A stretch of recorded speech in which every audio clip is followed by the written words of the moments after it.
Bonjour à tous, dans cette vidéo nous allons voir comment trouver le PGCD de deux nombres grâce à l'algorithme des soustractions successives. Donc pour trouver le PGCD de deux nombres A et B avec A supérieur à B, on va calculer leur différence, qui nous donnera A moins B est égal à 1C. Sur la droite de votre écran, nous allons réaliser un petit exemple pour illustrer cette petite partie un peu théorique. Donc nous allons prendre par exemple A égale à 54 et B égale à 24. Nous avons bien que 54 est supérieur à 24. Nous pouvons donc réaliser la différence. 54 moins 24 est égal à 30. Donc notre C sera 30.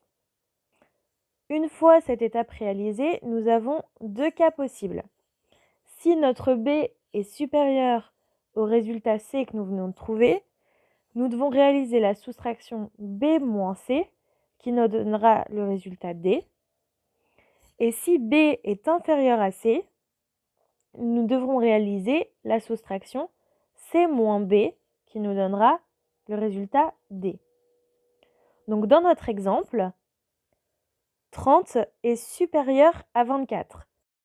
Donc notre B est inférieur à notre C. On est donc dans le deuxième cas.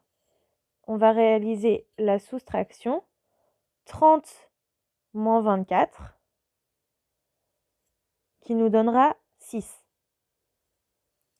Dans la suite de notre algorithme, nous allons refaire cette étape jusqu'à obtenir une différence égale à 0. Donc, dans notre exemple, nous voyons que 24 est supérieur à 6.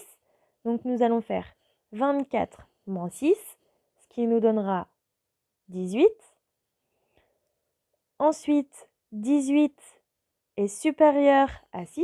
Donc, nous allons réaliser la soustraction 18 moins 6, qui nous donnera 12.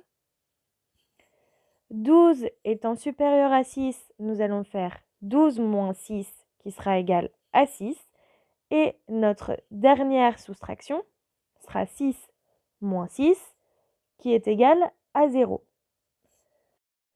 Le PGCD de nos deux nombres A et B est égal aux deux derniers nombres égaux qui ont été soustraits. Donc dans notre exemple, nous avons soustrait 6 moins 6, donc le PGCD est bien 6. Donc on peut conclure dans notre exemple que le PGCD de 54 et 24 est bien 6.